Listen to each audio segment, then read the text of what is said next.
Napakinggan ko yung interview ni Manong Chavit sa Bilyonaryo na pag kumandidato ka po daw po kayo sa 2020, full support po daw po sa iyo. Kahit nagka-anusyon na daw po si Alzheimer na si BBM.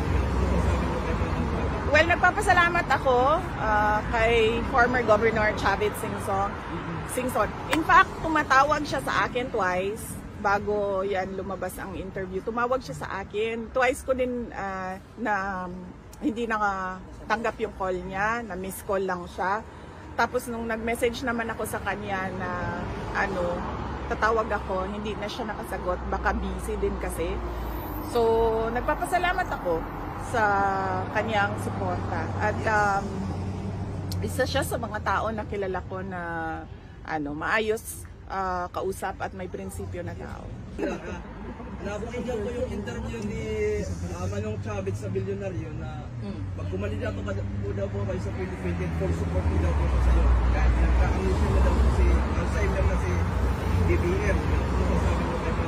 Well, nagpapasalamat ako kay former Governor Chavit Singson. In fact, tumatawag siya sa akin twice bago yan lumabas ang interview. Tumawag siya sa akin. Twice ko din na hindi nakatanggap yung call niya, na miss call lang siya.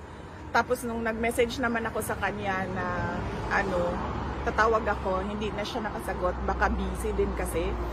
So, nagpapasalamat ako sa kanyang suporta. At isa siya sa mga tao na kilala ko na maayos kausap at may prinsipyo na tao.